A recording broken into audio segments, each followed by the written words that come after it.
I would be thinking about you guys always recover. Yeah, that's what I. That's Game controls. Here, there's app library and widgets on your home screen.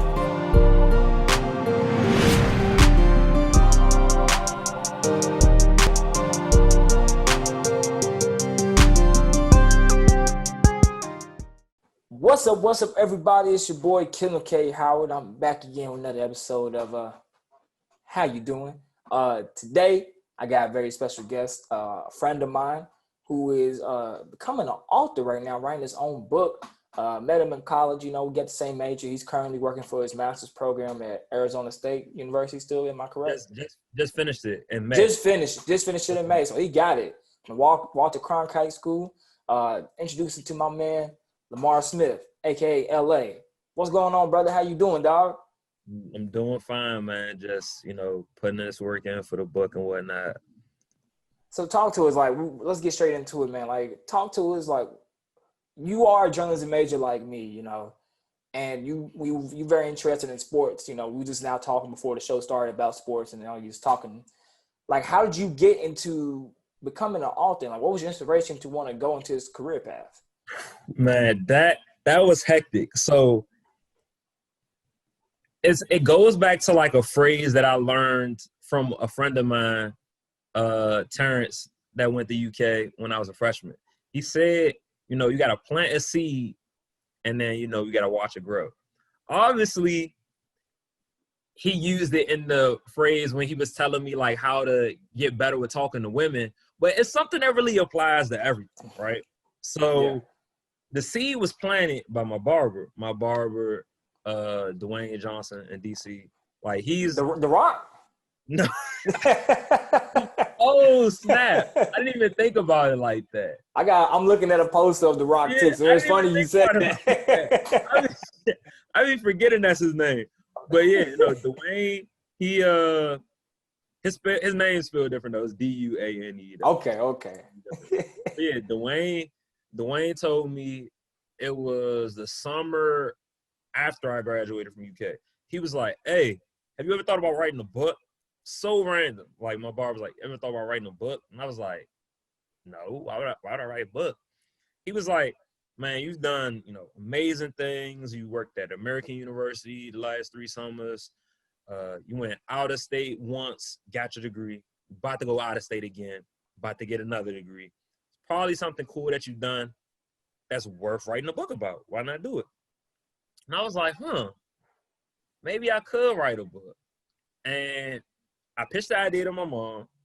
And one, she shot it down because I ain't gonna lie, I didn't even know what the hell I was gonna write about. I was like, what would I write about? And she was like, I don't know, maybe you want to focus on school first and blah, blah, blah. And, maybe write a book later on. All right. And this is not to say there's anything against my mom, but, she just looking out for me. It's just that's what mothers do. Thinking of parents is that, it's a traditionalist kind of method that's always been happening as far as, you go to school, work, et cetera, just kind of how life has always been, especially if you think about their era opposed to now where entrepreneurship and building businesses and doing, forward thinking stuff is more of a norm than it was back then. Yeah, especially for black parents think about it now. Is it what? I said, especially for black parents too. Yeah.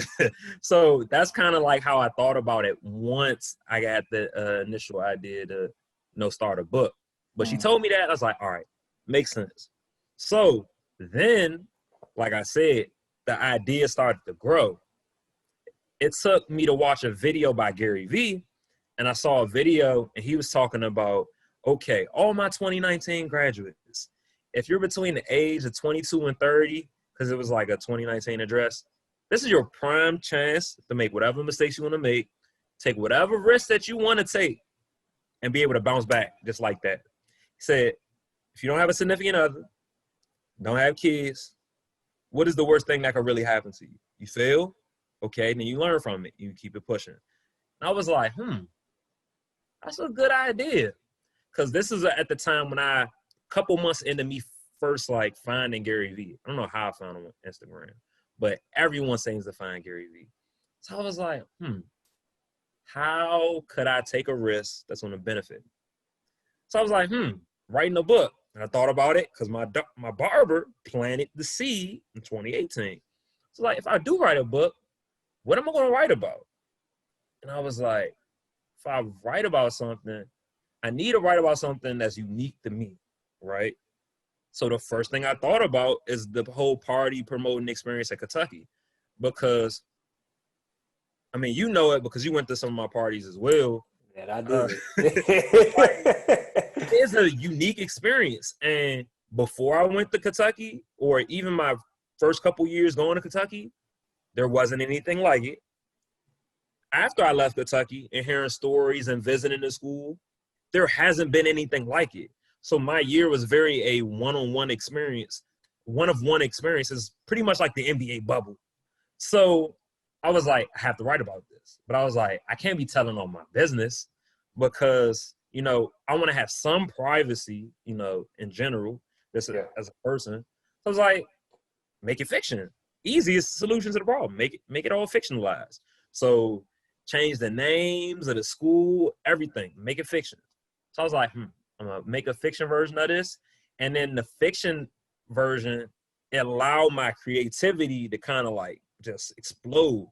So first thing I did was call, you know, my best friend in Arizona, who honestly is probably my best friend now. You know, we got real close real quick. My friend Noah, who goes to Arizona State. And me and Noah, we just talked on the phone for like an hour while he was driving from Cali to AZ. And we fleshed out like the whole bare bones of the project just right there. And I was like, what we going to call the school? What I'm going to name the characters, et cetera, et cetera. So after that, I was like, okay, I'm going to write the book. And the difference between what future books I'm going to write, the planning process was very abrupt because I knew myself. I was like, I just need to get it done. As soon as I started putting type it out, as soon as I started typing it out, that's when it's going to start to become from a thought or a dream to a reality. And then I wrote every single day, and I was like, hey, I'm going to keep writing, I'm going to keep writing, I'm going to keep writing to make sure I get it all out, because that's how I'm going to force myself to get in this habit. And the crossroads of it was when I took Cronkite News, which is the capstone for the master's program and for the undergraduate program in journalism at the Walter Cronkite School, I started to realize how much time it took. Like, because I thought I knew, but I didn't really know how much time it takes as a journalist, especially if you're in sports. So I was like, I don't know if I'm going to be able to do both at the same time. And if I do, it'll be after, like, I've already, you know, been in the field for a few years. And the way I felt about writing, the way I still feel, is the love, the passion that I had was undeniable. I feel like I have a gift for this, which I feel like is more evident each and every day, because the ideas that I'm coming up with, which you'll be able to see, I don't know if you already started reading like the beta version of it, but this isn't like normal stuff. If you gave a normal person, which we're just going to talk about the normal conventions of, you know, a Word document was like, hey, write how you feel, like, think of a story for me. Everyone doesn't come up with these ideas with the same ease. There's usually writer's block, which for me is pretty rare. Like, I've had it a handful of times, but it's probably 5% to 95% as far as the creativity level. And it's just like, you could just feel something when you're like meant to do something. I'm like, yeah, I have to get this done some way, somehow. So I was like, I don't want to put this off. And I was like, I don't want to, you know, start my career, put this on the back burner, and then wonder what could have been. Because the first draft was done, but it wasn't published. And to me, the reality is when it's physically in my hand, that's when the reality will set in. So I was like, I need to make a career change. So I was like, I took the road less traveled and was like, you know what? I'm gonna be an author. Will I try to get into journalism in some way or write or whatever? Some way where I can also do another job while I write books? Yes. But it was pretty evident to me that I needed to write books. Like something was calling me, something about it just, I love journalism or, enjoy it a lot. But to me, it's like how Gary Vee always talks about happiness. The passion I had for writing books usurped the passion I had for journalism. So it wasn't an easy decision, but when I boiled it down to that, it made the decision easier. It's funny you said that because, like, I mentioned this to a couple people I interview on the show, and I talk about this to people that I, like, talk about this type of stuff with all the time, is that you went through this path. Like, you went through the School of Journalism at UK, you went to a master's program in the Walter Cronkite School at Arizona State, all for journalism, but you found your passion in writing books. And like you said you can, like, feel like it was something that you really wanted to do. And I think it's very important for, like, a lot of people to realize when they, like, found something that they, like, really passionate about and something they want to do, I think they should, like, really pursue it. And I also like how you brought up Gary Vee too, because me and you both know George. He kind of introduced me to Gary Vee too. And, like, that's one of the kind of things he kind of preaches, like, do something that makes you happy. Like, your happiness is most important than anything else. Like, and that's something I always tell people too. Like, happiness is worth more than money. Like, you'll be able to find your happiness with, like, and be able to get money from it. Like, with you have a happiness and a passion for writing. Now you're able to, like, monetize it and use it in a way for your career by writing books, and you're pursuing that. I think it's really dope that you, like, really started, like, to go after and taking these quote unquote risks, like, because it is a risk, but at the same time, it's like you go after something that you really want. So it doesn't come off as a risk to you. I think that's really dope that you do that. So, and you said this book, Jack of All Trades, is, like, based off, like, just your party promoting experiences. Me being the young college student I am, I was in some of those parties, especially my early years at school. Like, so give us a base and a synopsis for those who don't know what Jack of All Trades is going to be about. So it, like, the main character, Jack Onovan, which, quick funny story, the name came from, I don't know if you remember these stories, but I used to do slang word of the day. So the main character, more times than not, his name was Jack Onovan. So that's why I made the main character of the book Jack Onovan, kind of like the play off that for, like, the people that knew those old days. But it's about Jack Onovan. He's a reporter at the school newspaper. And it basically has, like, love at first sight. He becomes infatuated with this girl he has to interview for this story named Bethany. And he's like, Bethany the one, like, beautiful, insightful, just he could really see himself, being with her. So he decides to pursue her. Pursuing her takes him on an adventure that he didn't really expect. So his pursuit of her leads him to eventually start throwing parties in order to see her. And initially it's about, okay, let me get with this girl, who I want to be with. But he realizes the impact that it has on the student body, how it kind of galvanizes groups of students together. Because, just from going to my parties, they had all different types of people, whether you were in Greek life, athletes, regular students, Black, white, Hispanic, the whole nine was always at the party. Which I love, because that's how the type of person I am. I'm very inclusive. So if you go to any other party in Kentucky, it's like one ethnicity or, like, one type of demographic. It's very, like, vanilla. And I thought with the beauty of my parties, I just realized that when you said like, it's very vanilla, white. No, I didn't even think about that until you laughed at that. Yeah, like it's not only about, what's at the party, far as the DJ and the atmosphere that you try to create, but the demographic, I feel, has a lot to do with the energy you emit too. Mm-hmm. Because with anywhere, if you see people that look like you, that makes you more comfortable, right? But not only if you see people that look like you, but if you see a variety of different people, it makes you feel more comfortable to let loose, to be yourself. Because you'll get let's say we go to a party and like most of the people are black. If you're black, you feel comfortable. If you're not Right. black, you feel a little less comfortable, which is normal. You go to a party and most of the people white. If you're black, you feel a little less comfortable because you like, Hell yeah. black people.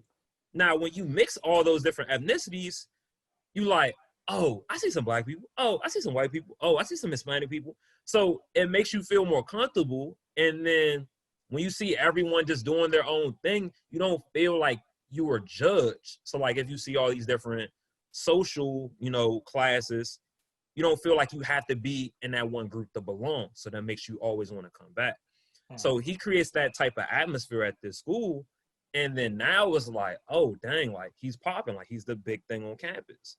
And it's this frat guy named Brett, whose dad is also the president of the school, that doesn't like that. He likes the school being, essentially, when you think about it, segregated kind of in a way where it's, Greek's life. If you're not in Greek life, you don't go to these parties. He kind of likes having this monopoly around the party scene at the school. So him and Jack Donovan butt heads, start this rivalry, and it just takes everything in a whole different type of situation. And then Jack Donovan, as a result, finds himself also in a love triangle with this other girl he has class with. And yeah, everything just takes a turn after that. So it sounds like you got like a lot of like things going to be talked about in this book. I know you contacted me, you talked in the early process of this book to kind of like get my experience. I know you contacted a multitude of people to kind of get like different experiences, which I think is pretty dope. Cause like I said, you already had the experience yourself from like promoting these parties and hosting these parties, but getting like personal accounts of people that you met and people that and like what their experiences have and like what the wildest things they have done on college. Like you kind of like taking this all into the story. And from like the plot that you just gave out, like you have like a lot of themes you're going to tackle here. I think it's pretty interesting to do. Like when you was writing all of this and putting all this together from your experience, everybody else's experiences, like how was it for you to like tie it all together into like one story? 'Cause I know with me, you was talking before, like how you said that when you was writing the book, you didn't really realize how long it was. And like, yeah, and like we're doing some research for like other books and seeing how it is, like how some books are. Like, how was it like taking all these experiences and like putting it together to one story? Like, what was that process like for you? It was hard because, so like I said, when I called you and did other calls to other people, not only to check up on you, but like to hear your experiences and see what type of things that I could possibly tie into the book in order to make it richer as a novel. It was like there was so many great stories and so much information. It's like, okay, how do I keep like the basis that I have, which is already great because it's my experience, which not all my books, but this first book is really, tied to what happened to me. How do I throw other elements of other people that way, we all feel like we're in this story or it's relatable to everyone. So I had to be very selective on what other things I can add without like taking away like the baseline theme. So that part was hard of it. And some of the ideas, like I keep everything in a notepad the note section of my phone. So like some of these ideas I'm gonna come back to a table for later books because they were great ideas. It just, you can't fit everything in one book. I don't want to overwhelm people. I want to still keep the book, easy to follow, even though like my writing style is, dialogue heavy. There's a lot of point of view switches. So you feel very immersed in it. I wanted it to feel kind of like a movie, so that's kind of the part that I really wanted it to feel like a movie because the goal is for it to be a movie or a TV show at some point. So I think that part of it is, the enriching part that you get to hear from Jack Donovan in certain parts of the book. You get to hear what Bethany feels in certain parts of the book. You get to hear about the point of view through, Brett's eyes. So I think a lot of these books, especially if you look at movies, TV shows, most of them are, let's say the lead character is Stephanie. Mhm. The whole movie is narrated through Stephanie's eyes. Nothing wrong with that, but it's very conventional. And I think where I come in is, I think not only my life, but a lot of the things I do stylistically aren't conventional.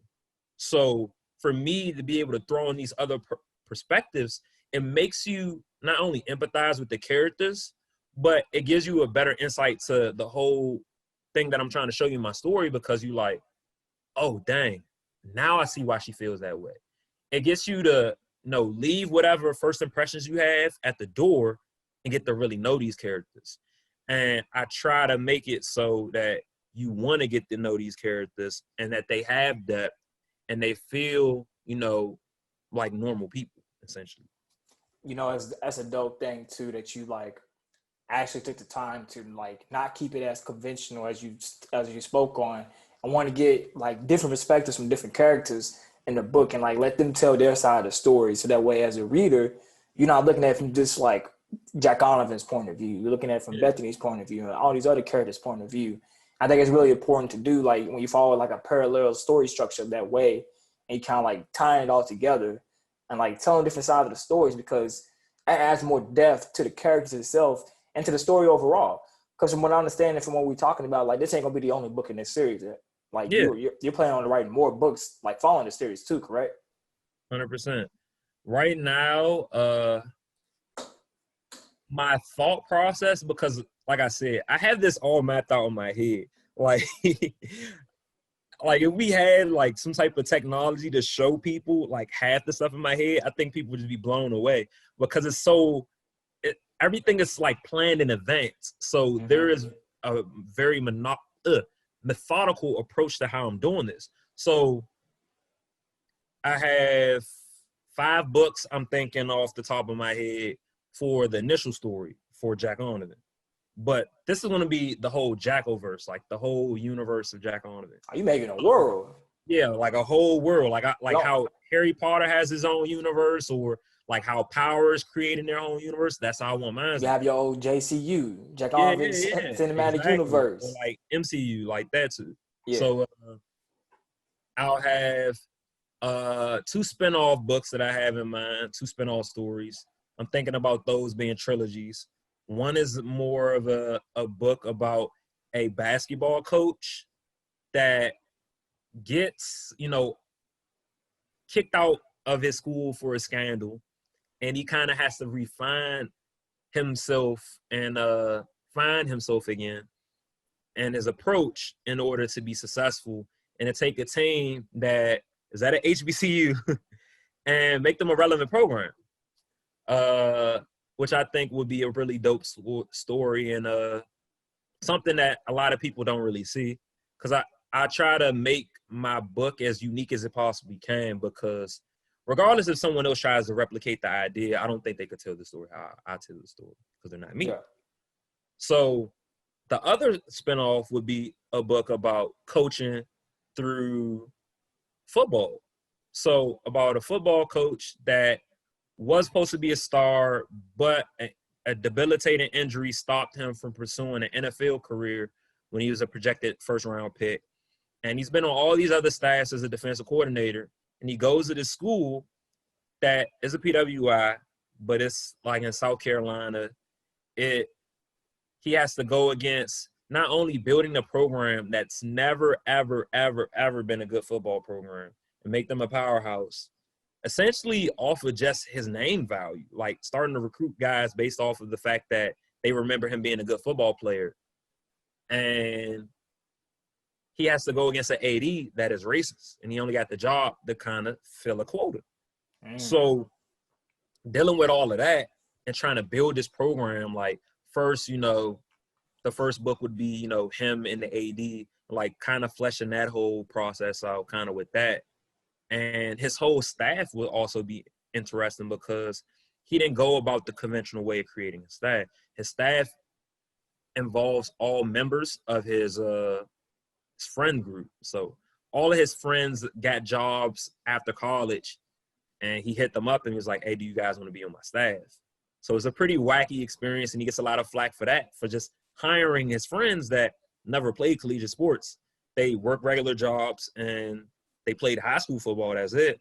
But you'll see how their experience in the real world actually helps them as coaches when they would think that would be a hindrance. So I got that. Then I got like an idea where I want to do like a spring break book that's like based off of something that happened to me in spring break. It would be in Cabo, and like it would be, you know how Power the last 5 episodes were all in different perspectives. Now I will tell you this. I feel like my fellow black people are going to judge me. I never watched Power. I know about it. I know Tyreek, he's from Louisville, L1C4. I know that. When I found that out, I was like, oh, that's amazing. I was Man. like, Tyreek is from.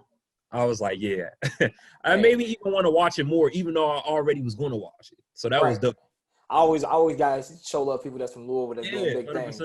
But like I never watched Power. Like I never took the time. Like my friends love it. I know a little bit about it, but myself, I ain't never watched it. So I'm sorry. It's worth it.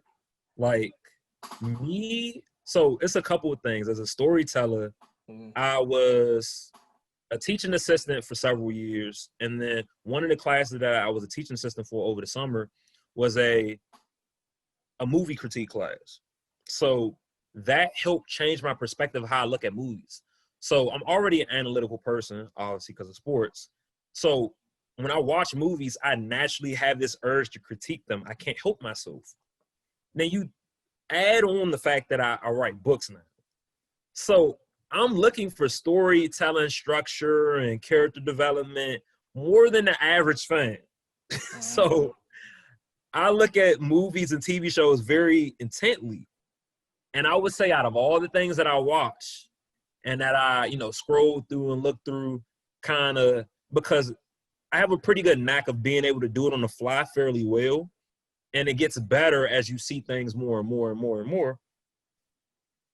Power easily has to be the best show that I watch. Like, if you look at the structure, how everything is set up, how the characters are developed, how they keep you on your toes as far as plot twists and whatnot.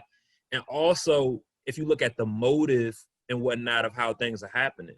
And then when you look at, Inside Power and all those different, things like that, where you get to hear Courtney's piece too, which adds a level to understanding or how you view it too, because you get to hear what the creator was thinking when she was, developing the plot and creating all these characters. It's like, wow.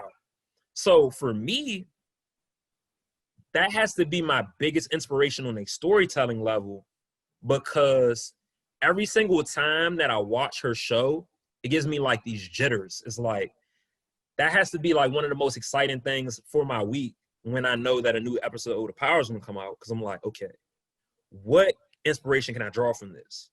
Right? So I'm looking at it and I'm like, not only am I engrossed in the story, but I'm like, what did she do this well to make me, feel this way about how I feel? Because I feel all great content, whether you like it or not, that's not the point. It's to invoke some type of emotion out of you. So me, when I'm writing this book and when I'm writing other books, even when I was writing this book, I'm like, what could I do that would invoke some type of emotion out of the audience when they read this? And some of these emotions you like, some of you won't like, but that's not the point. Some people will understand it, and I'll try my best. Like, the goal was to try my best to make them understand it through the plot line. Some of them won't understand it. Then, for example, how people didn't like Tariq with his whole situation with, Ghost and all of that. What I do like about this, second situation with Power in book 2, she's humanizing Tariq, which I also think that is important too. Because you don't have to like the villain, but just because they're a villain, that doesn't mean that they aren't people as well. So when you add that humanizing element to it, that gets people to like the villain or the anti-hero, which in this situation, Tariq is developed more from a villain to like an anti-hero in a sense, because he's the protagonist of this new series. You're like, whoa. So I think that with each book and the more that I'm watching other storytellers do their thing, it'll just advance my mind as far as my ability to tell these stories. Because a lot of authors read books in order to write. Because, this old adage of, good writers read more than they write. And I'm like the opposite. Like, I write more than I read, and I watch more shows than I write. So it's just my learning style. Seeing it visually and seeing how all those elements intertwine can help me more than just reading a bunch of books, because I don't think most of these writers are going to write the way I write.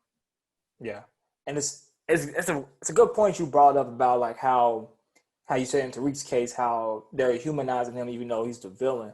And when you look at like a lot of like movies and shows from the past, like there has been some accounts where the villains have been humanized a little bit, but we started seeing a little bit more in movies and TVs nowadays. For example, like Thanos and the Avengers saga, he was very humanized. Like, even though people thought he was cruel for like wanting to snap half the universe, like I feel like Marvel did a good job of explaining like his reasoning behind it. And you kind of like understood, like, you know what?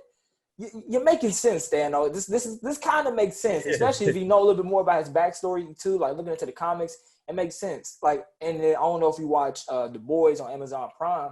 Like, there's a character named, I haven't seen it yet. So the one of the characters, Homelander, was supposed to be like just this, like basically the whole show is like kind of like a parody on like superheroes, but they use superheroes as like an allegory for like a lot of societal themes that goes on with like celebrity worship, talk about like church religion, like a bunch of different stuff. The government is real good. I like it. It's finished season 2, but like Homelander was supposed to be like this evil version of Superman.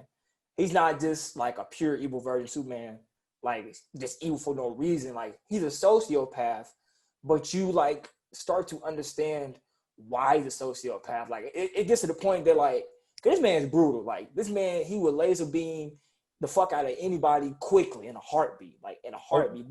But you would like, it's to the point now where I understand why he is the way he is, and I somewhat feel bad for him, because at the end of the day, he just wants to be loved. Like, because he's like one of the first, I ain't gonna spoil too much here, but like, he's like one of the first heroes to like being made.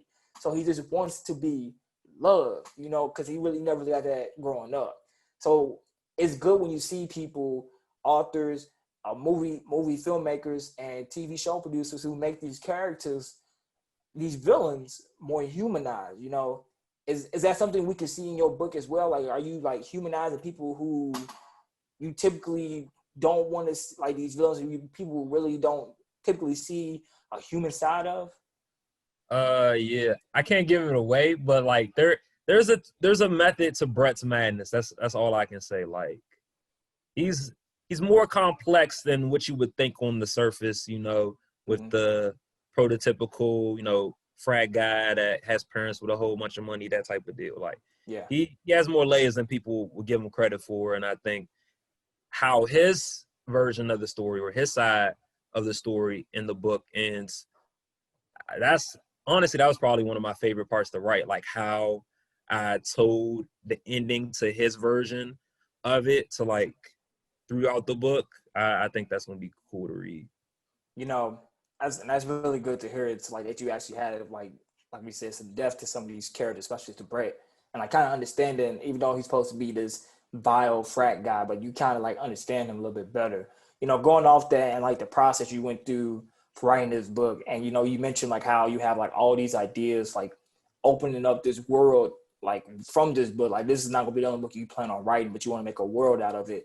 Like, talk to us, like, what is the struggles that you had to experience, like going through this process? Because you broke it down earlier, like how when you initially was talking about this book, you just had all these ideas, and then when you started like putting fingers to keyboard and start actually writing it down and like kind of jotting out these ideas, you kind of like started developing the book and these ideas a little bit more. Like, what was the struggles that you went through in this process to like make this book, especially for you being a first-time author and coming into it in a way that like not too many people actually go into making books in the first place?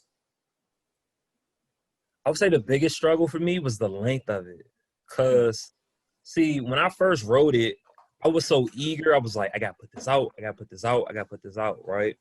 So when I first wrote it, I wrote it in 2019. I was like, hey, I'm trying to get this out by the end of 2019, which is very possible, but I think I would have been robbing myself and the people that's going to read this of an extra level of depth and insight into the book because it was very raw, very, very, very raw.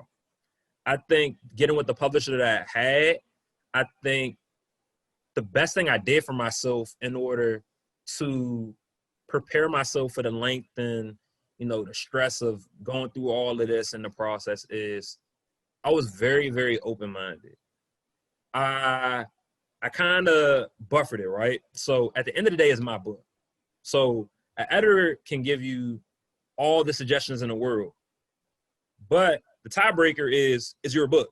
Like, if it's not how you want it to be, then you don't have to make the change. I think people assume that because these people are here to help you, that you have to go along with every single change that they want you to make. I didn't. I mean, there were some changes that I was like, nah, it has to be this way because it just fits. And like my editors understood that.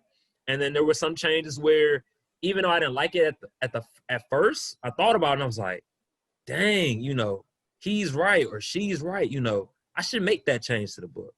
So I would say each editor, my developmental editor and now, my marketing revisions editor, they both fit their roles to a T. My developmental editor helped me add things to my book that made it 35, 45 times better. Like the original story was good, but obviously because I had a first draft and I just wrote. One thing that you should do when you write, don't edit yourself. If you edit yourself, you will never finish it. You just need to get stuff, on the page. So there were plot holes that I didn't see. There were parts that could have been written better. Narration could have been, more in depth, tighter, that type of stuff. In the first writing of the book, Bethany wasn't that strong of a character. I'm gonna be honest. I didn't realize it until one of the editors, because we have an acquiring editor that reads everything and Nicole read and lets you know their honest thoughts of it. She said that Bethany feels like a minor character. And I didn't realize it until I read through her critique and started looking through it. And I was like, yeah, I could see how she feels like a minor character, the person that's, reading this for the first time. Like how you see certain movies where, the cute girl is like there a few couple scenes and here and there, but you don't really know that much about her. Mm-hmm. So I was like, okay, I had to make a more concerted effort to, increase her time in the book to give her more depth. And I feel like I did that, which I'm glad that someone gave me, the critique and was upfront about that, because that could have messed with the book a lot. Because if I'm making her a main character and she feels insignificant, it's a problem. Like, your main characters need to be memorable. You have characters that aren't main characters that are pretty memorable in series. If you think about Harry Potter, I remember Dobby, and Dobby didn't even, show up that much into the last few movies. Like, that's when he was the most prevalent, the last few movies of that series. But everyone remembers Dobby and how he helped Harry Potter and all of that. So that's the type of depth that I want to get characters. And even some of my, like I said, insignificant characters, I gave them that type of depth. So I think being patient with the process, and now when the book will come out, it's been 1.5 years that I've been working on this. And now that I've done this, I'm like, I don't think I could push out a book in less than 1 year and it be, fulfilling its potential. Yeah, I don't think I could. I think I would be robbing myself and the readers of the potential. So the goal is now, if I can get to the point that some people can do this, not everyone, where I can write 2 books in a year or 3 books in a year and work on them all simultaneously. Some people can't do that because they start splicing storylines and the whole nine. So if I can figure out some system. Because like Tyler Perry. Yeah, I could be like Tyler Perry. Bop, bop, bop. So with the spinoffs, I think I'll be able to do that because it would be kind of like how you have American Pie, because I just watched the latest American Pie on Netflix early today. They'll splice the stories, but they'll splice because of central themes, like how you always see a Stifler or how you always see certain cameo appearances, and not the fact that, okay, all these stories are the exact same. Because if they all are the exact same and it's a spinoff, then that's just boring. So, yeah, it's been a grind, but the process and learning how to adapt to the length of this has probably been the most challenging. Because some days I'm like, and then other days I'm like, oh, I'm doing something that, you know, a small percentage of everyone on this planet is doing. That's dope. Yeah. So, you know, going through that experience and, you know, going through those struggles and like going through the process of like writing a book, what was like one thing that kind of like stuck out with you that, you know, initially going into it, you didn't think like was going to happen? Like, oh, I didn't think I need to go through this many rounds of edits, or I didn't think I need to like talk to this person, talk to this editor. Like, what was one thing that you like picked up writing this book that like you didn't think was going to happen at first, but like it just popped up at you, and there's something interesting about just the whole writing process together? Well, the first thing you already mentioned briefly was the edits. I didn't think the edits would need to be this extensive, nor that I was going to do this many round of edits. Like, I wasn't sure how that was going to go. I'm thinking like, oh, I'm going to do like 2 edits. But if you think about it logistically, I really already edited the book like 4 times, because I had the initial draft that I came in with. I edited that already. Then I did 2 rounds of revisions already with the marketing editor. Then the copy editor is going to come in. Then the proofreader is going to come in. The book, my book, not everyone, but at least everyone's book in the program is going to go through like 4 or 5 edits. My book might go through like 6 or 7 just because I already came in with a manuscript. That's a lot of edits, but that also means different eyes, different perspectives, and the book's going to be the best that it can be. And also, one thing that I really, really overlooked, even though I think in a way it was somewhere in the back of my mind, even though I didn't go straight into journalism, every part of my 6 years as a journalist with, you know, UK, ASU, prepared me to be a writer and prepared me to write a book. Because, like, just a quick flashback, I remember I thought about this maybe a few months ago. And when I was in 10th grade, I had this teacher in DC named Miss Brody. Miss Brody told me consistently, not saying that I didn't have other teachers that told me this at some point, they probably did, but she was the most prevalent because she said it on a very, very, very consistent basis. She used to always tell me, Lamar, you're a great writer. Obviously, thinking that she says that to everyone. And she does sometimes, you know, she would tell them what things that she like about their writing, blah, blah, blah. But she would stand on a hill and die on it that I was a great writer. Me, I didn't like to write. I went to a STEM high school. I did engineering, was fully sold that I was going to, you know, be an engineer in college, which didn't happen. So maybe Miss Brody's, like, voice is honestly maybe a prelude to my life. So Miss Brody, I had her in 10th grade, had her in 12th. She always would tell me that I was a great writer. And I was like, it's cool or whatever, blah, blah, blah. If I told Miss Brody now that I was writing a book, she probably would have been like, oh, yeah, I already thought that you could do that, or I already foresaw that. So I think that is something that is kind of crazy to me. And then we had the journalism element of that, how we talked on the phone about, you know, your experiences at UK and like different perspectives with that. And I did that with a bunch of other people as well. And then with my second book, even before I started writing the first draft, I interviewed several of my friends that inspired main characters for this book. I interviewed a couple people that had jobs that was going to help me get depth into certain characters that I wanted to create for this book. Like, I interviewed, you know, someone on ASU basketball team. I'm not gonna name names. Someone on the ASU basketball team as far as the women's team. And then I interviewed like someone that, you know, went to JUCO, went to D1, and then was on a transfer. So like someone that understood the JUCO process because one of my main characters was going to be a JUCO to D1 type of dude. So all these skills that I picked up in journalism made those conversations, made ways to realize, okay, who can I contact for this to get in contact with that person? It made all of that effortless because it was second nature. Yeah. And then all those skills were able to apply, implement to my writing because, I naturally know what's a good quote or what's a good soundbite based off of like my journalism mind. And then I knew how to add journalism elements into the story because I took all these classes. So I don't think I realized that instead of people thinking, oh, you're not going to use your degree, or if you or you just got it just to get it, even though I didn't go into journalism in the conventional sense, I'm still a journalism at heart. I still think like a journalist. And a lot of those journalism elements became prevalent in the storyline of this book and become prevalent in how I craft other books. So those two things were main things that I never thought would be this big into the creation of everything.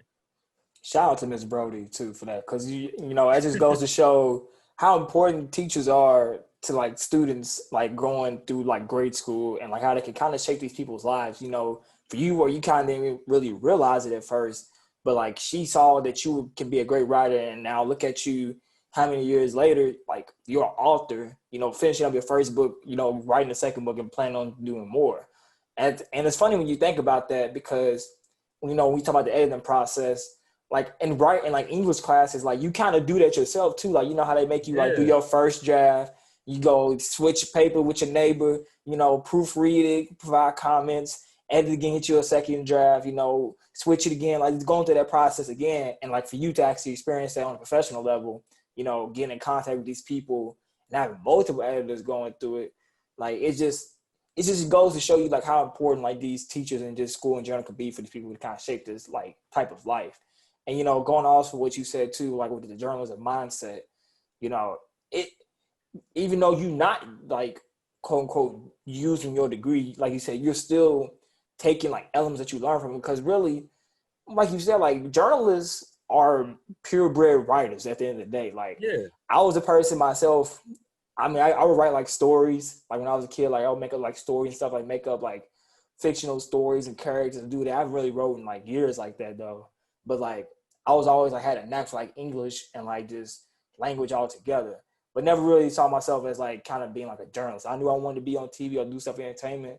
But I was like, I don't know. But like just the basic functions of like a journalist, of being a writer, getting in contact with people, talking to people, interviewing them, is you can utilize it in almost anything, especially in media, whether it be writing books or like doing a podcast or anything, you just utilize it. So I think that's pretty dope. How did you go about getting in contact with the right people to even start this book? Because you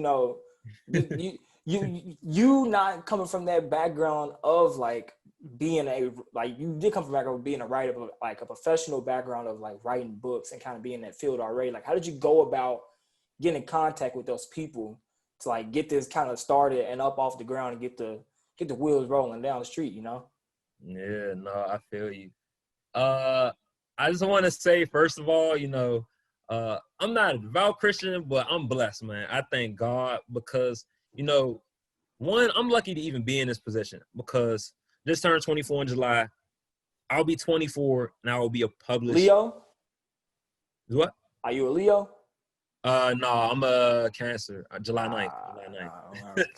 Yeah. Ain't nobody So, I'm 24 and I'm gonna be a published author. Not too many people can say that, right? Right. So that is gratifying enough, but the biggest shout out is I want to shout out my friend Nicole Corinne. Nicole Elrich, she did Cronkite News with me last fall, and both were journalism majors, whatever, both graduated from Cronkite. And like I said about, always, putting that energy out there. Everyone knew about my book. Like, everyone in the newsroom knew, oh, Lamar's an author. He wrote a book, blah, blah, blah. Like, I always talked about it, right? And there was always questions about the process, etc. So I didn't know how I was going to publish it. If I was going to self-publish or get a publisher. I was very apprehensive about getting a publisher because nothing against, traditional publishers, but I feel like in some ways it could be a trap. Now, in a good deal, any business deal, there's some things that you won't be getting and some things that you will be getting. Though I did not want to put myself in a deal that was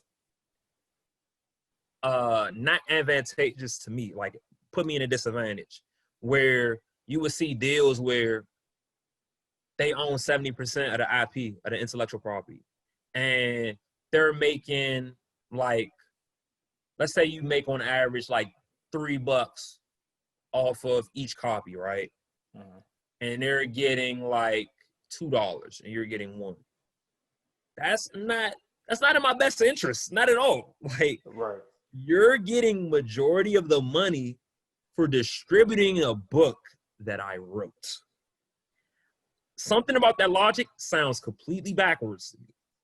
Yes, you should get a percentage for distributing content, but I should get majority of the percentage because I created the content. Right. So that didn't sit well with me. So I was really leaning towards self-publishing. Friend Nicole sent me some information that she got from a friend. She was like, hey, look into this. I found this publisher, blah, blah, blah. So I look into it, and I got on a call with Eric Koster. He is a professor at Georgetown University. Ironically, he would be a professor at the biggest school in DC, which is where I'm from. And talked to him real quick, and I was like, man, I already got the book done. Like, I just need someone to publish it. He's all right, send it over, blah, blah, blah. We'll let you know. So they looked at it, but they was like, all right, this has good ideas, but you're not showing enough. You're telling too much. And that there's some plot holes that you could fix too. So what we're going to do is we're going to put you in Eric's program, Creator Institute, and have him get you with a developmental editor and help you refine your idea. That way it's the best that it, needs to be. Didn't like that answer, but I was like, all right, I'm open to it. If I was to have you publish my book, how would this look? So New Degree Press sent me the information, asked them several questions, a couple back and forth emails between me and the head of publishing, Brian Brees. And I looked through everything and I was like, this is pretty legit. I'm like,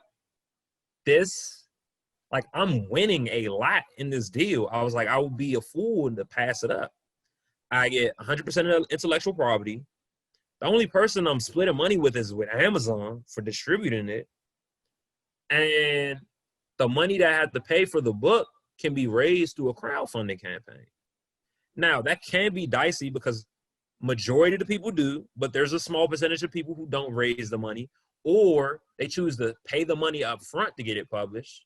But I was like, man, I'm charismatic enough. I could get that money raised. No problem. So I was like, I'm going to do it. And then for the money that I spent in order to be a part of the program, the return on investment, it usurps all of that. It just is overwhelming. Program has lived up to the hype and then some. And I'm really, really, really glad Nicole. Shout out Nicole. Gave me that information to go to that publisher. And now, I'm here. So she, like I said, gave me the tools, gave me the keys, and all I got to do is, whip it. As it goes to show you how important networking is. Cause working with Nicole and like her knowing somebody, like that's one thing that I forever will be grateful about college. Cause it was actually a debate that me and my friends had early on in our college year about like college. Cause first I was thinking, well, if I want to be a journalist, I really don't need to go to college. Like I can just start writing stuff online. People do it all the time. Yeah. Turn out that's wrong. Like there's a lot of stuff that goes into journalism. It's like ethics and history and like just everything that goes into it. Like one of the main reasons why I appreciate college and just you don't even have to go to college, just knowing people, is that you may never know who knows somebody. Like just by you working with Nicole and for her to like see the passion that you have for wanting to write this book and like the direction that it took you to where you landed a deal that not many are fortunate to have, it just goes to show that, like, talk to people, network, keep in contact with people. You may never know who knows anybody, because it can be like the person that you talk to, that you work with, could be the person who kind of like cracks open the door for you to kickstart your career. And that was the case that happened for you. So that's pretty dope that was happening. And like you said, man, you are pretty blessed for that to happen. Like, not too many people get into situations where stuff like that happens. I know you see with like a lot of rappers or recording artists who get into these, I thought about. Man, like, who get into these deals, who like where they kind of get like played a bit, and they making these music, but meanwhile the production, the company, the distributors are making most of the money, even though they're making the work, and some of them end up being broke and like don't even get out of their deals like that. So that's pretty dope that happened to you. Now, speaking on music, keeping it on that vein, I understand that you was talking about having a soundtrack with this book as well. Talk to us about that.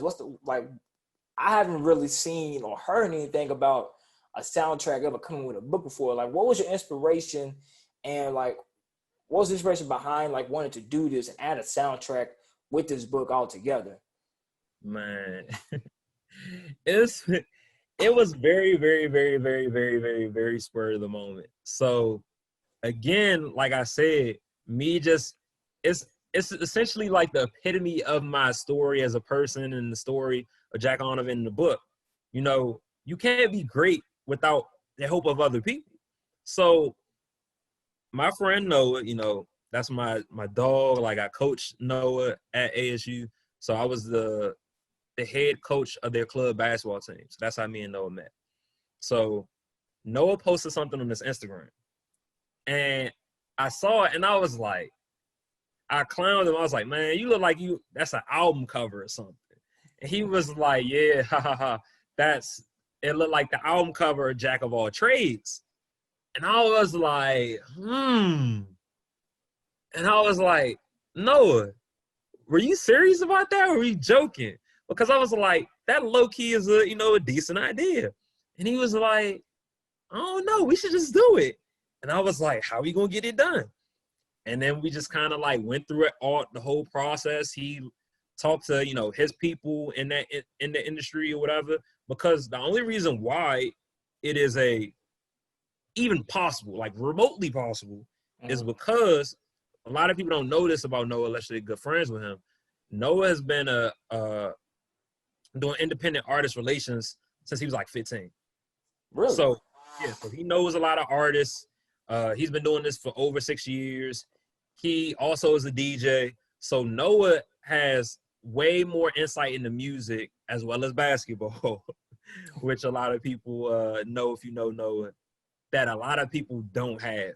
Like, he's put me on the music that I've never heard before. And we talk a lot about music and basketball and sports in general. So he, as well, is kind of a jack of all trades. So, shout out to Noah. And Noah, he's helped people with some projects and stuff like that. And he got some insight, and he told me what the deal was. So a lot of people don't know this, but I'm going to tell you first before I tell anybody.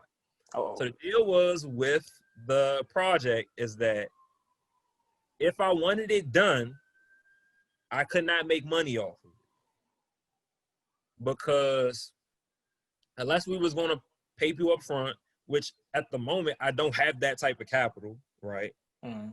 And the book, like, the music would just be inspired by my novel.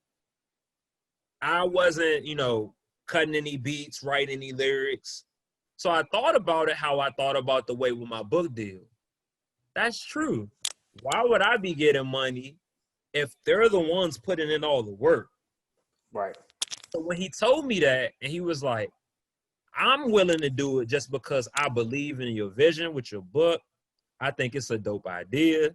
And if we do this, it could change the whole game to how books are created. Right? On some like LeBron going to Miami type of deal.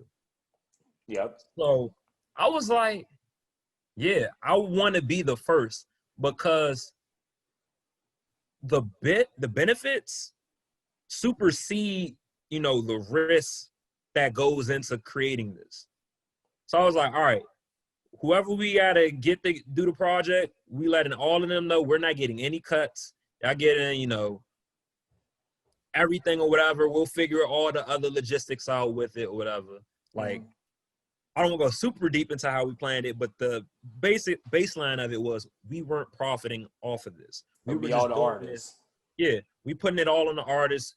We're just going to, get everybody together, kind of like how people get compilation projects together any other time.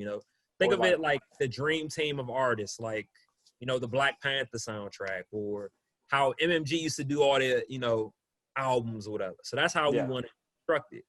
So essentially, like a movie soundtrack, we would have a list of tracks.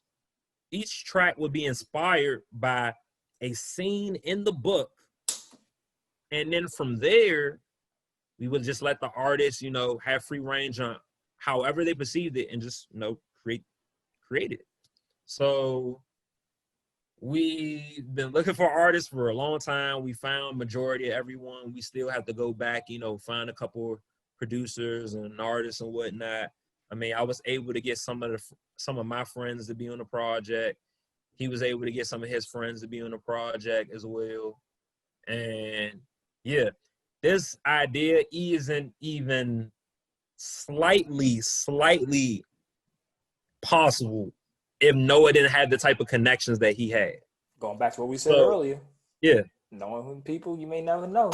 Yeah. So like I said, God just blessed me to have like people in my circle that not only care about me, but have faith in my vision to put me in the right direction with these different situations. So we're probably going to push the deadline back because, COVID, we got to figure out some other things going on, but it will be out. I can't tell you the length at the moment or how everything's going to be set up, but it will be out. And when it'll be out, when we know like more information and got everything fine tooth and combed, we'll let the public know. But it definitely will be out. We just how music is, like sometimes things just get pushed back and other stuff happens that isn't in your control. So you just gotta let things happen how they happen. That's why I was when you told me about like how you have people like working on a single for the book, like I'm like, I got a soundtrack with the book. Like I've never heard of something like that. I'm like, bro, that's dope. Like that's even like you said, like people have soundtracks to movies. Like you have a soundtrack to a book, and how you went about going through this process. And like we said earlier, you may never know who knows people. And Noah being good friends with him, and him being tied to the music industry. That's another blessing right there. That's just dope in itself. And if you need more artists, let me know. I got some friends, plenty of friends who make music, and then producers too, who would love to help. I'm pretty sure. So let's, this is like my last question here before we get off over here. With all of this, going on with this book coming out soon, and you talking about like how you have more books to come. What do we hope to see from the release of this book, and what can we expect from you in the future? I think the biggest takeaway from this book, how I go about everything that I want people to have, actually relates back to the theme in a way. Like it's a duality type of way. So the theme of the book, entire book, is to embrace your individuality, right? Mm-hmm. So God made everyone one of one for a reason. Even if you have a twin, no two twins have the exact same brain. They may have the same physical appearance, but their minds and how they do things aren't the same. Right. Understanding that, being comfortable with that, and embracing that, I think is what this book will do for people, is because you have a guy that, is just your average student that makes all these things happen that are beyond what he would ever a dreamt that this experience would be like, just because, he was cool with being him.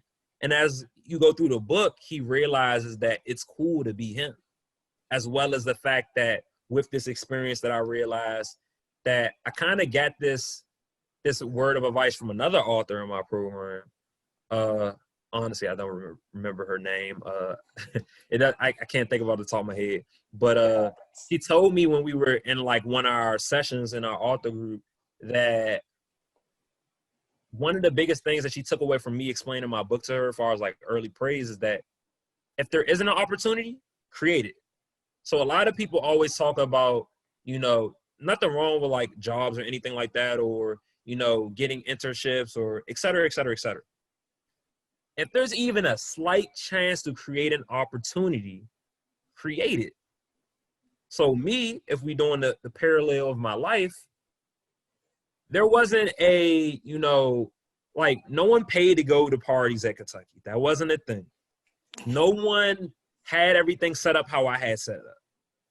So the opportunity presented itself where a guy would say, hey, I want to throw parties. I need help. You apparently know a lot of people. Would you be willing to do it? I did it. There wasn't an opportunity to create one. I wanted to enjoy myself. I wanted to have fun. So I was like, hey, I keep asking other people to throw parties or expecting other people to throw parties. Why not just do it myself? Saw the opportunity, created it, executed. And then it goes back to, everything going on just with my life. I don't know if you notice this, but I notice this because I'm very detailed. When I first decided to go to grad school, that was a foreign concept at Kentucky, right? So most journalism majors went to work at whatever network that they decided to out of, the like 206 media markets that we have in the US. And then they just bounced from market to market to market, right? Mel was confused. A whole bunch of other teachers were surprised. Even Scooby was surprised, and she did a letter of recommendation too. That is like that I wanted to go to, grad school. And I was like, I may want to teach one day. Why not get it? And if I want to get a grad degree, I want to just get it out the way. Why wait while I'm already in the flow of things in my mind? After that happened, not saying it was a copycat, but I'm just saying like I showed people that this road is there. It's just people didn't think it was there. So after I did it, Michelle, she about to get a grad degree at Syracuse, journalism. You got Curtis. Curtis go to Northwestern. Curtis, that's my guy. Exactly. Another elite school. Then Camilla go to ASU now too. And I shout out to Camilla. Yeah, and I introduced her to different professors that I had at the school when she visited. Cause like we had met up or whatever, and she asked me her opinions about it. And then Kobe, she waited later in the fact, but she go to LSU and she's about to have a journalism degree and a master's in journalism from LSU, which is also is like the alma mater of her dad, and like she loves LSU as well. Always been a fan, even before she was. So, like I said, me doing this will create other paths for other people because they be like, oh, he's 24, he wrote a book. I'm 22, I'm just as smart as him. I can write a book. You can. But it's just always this idea that certain professions or certain situations look a certain way, but they don't have to. Most people that you think write books, you think of, oh, he like 42, or he's a celebrity and he wrote a book just because he know people gonna buy it. I'm none of those things. I'm just Lamar. Be creating another opportunity for someone else. Someone else may want to do music and they writing a book and they like, huh, he did that. They may make a connection here and there, and may they want to put out like an EP, like a 3 or 4 songs because they saw that I did it. So my goal is that I want people to understand that I'm very flawed, just like anyone else. And my flaws is what make me great, is what makes me great. So you have flaws, use your flaws to understand your own greatness. Everyone isn't going to be LeBron or, Calvin Johnson's, the Larry Fitzgeralds, or be Wale, Meek Mill, Rick Ross. Like, we're all not going to get into these type of professions where the money going to come just off the rip if you find the right situation and if you put in the right amount of work. If you look at it, I think it's a statistic that 3% of the people 3% of the 3 million books that come out every single year sell 5,000 copies. So only 3% of those authors sell 5,000 copies. You need 10 to 11,000 to be considered a bestseller by New York Times. Really? So that means probably less than 1% of those people are best-selling novelists. I feel like I can be that because I'm creating a path for myself that isn't present. I can't think of any other book, and trust me, I try to think of it, that talks about what I talk about, nor has an accurate depiction of how college life is. When they see that, then they'll be like, I can write a book about what happened to me in college, or blah, blah, blah, or whatever the case may be in that situation. So I want people to take away that, be comfortable in your own skin because God created you and there's no one else like you. There won't ever be anyone else like you. I know that's right. And then 2, if there isn't an opportunity, forget what, anyone else tells you or what the outside noise is. Create that opportunity. You're a smart enough individual, whether you went to college or whether you didn't go to college. Everyone has their own form of intelligence and their own gifts. Capitalize on it and make something happen.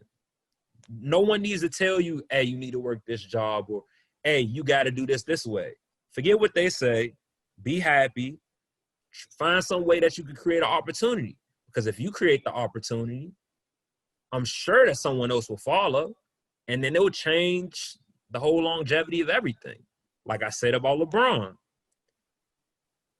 Players have more power than they ever had, and now, the table not the table, but the power dynamic is a lot more even than it's ever been for athletes. Yeah.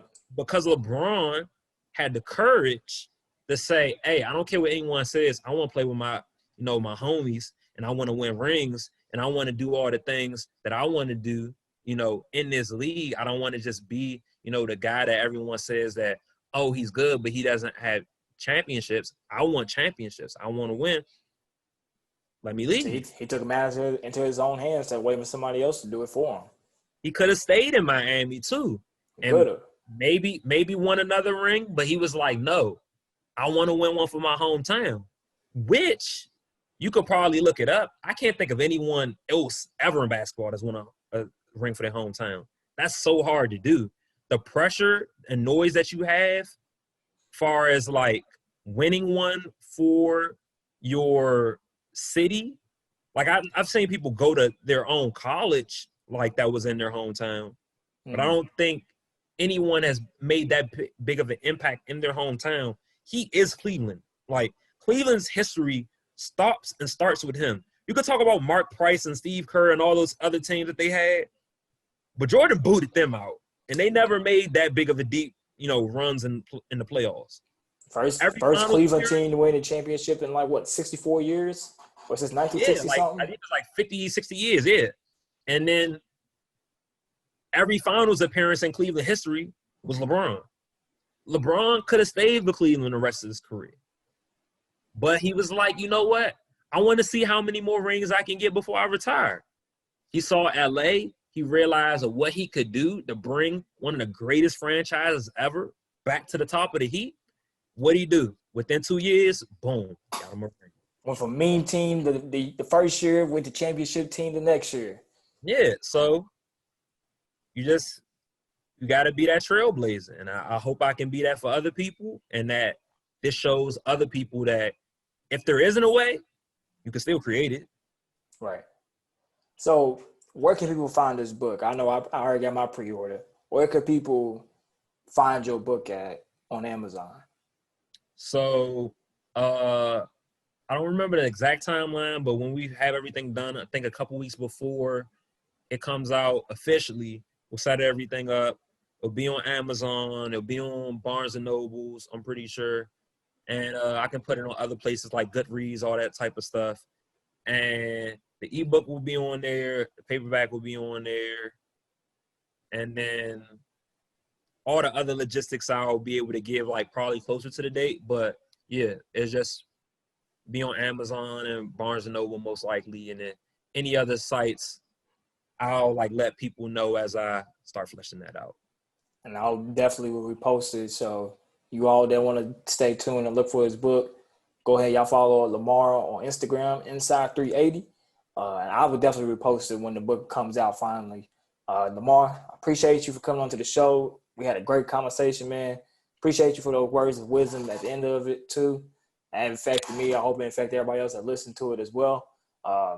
Appreciate you once again for joining us and how you doing, dog. Thanks. Appreciate it, man. Love All right. being on here. Yes, sir. Y'all take care. Peace out.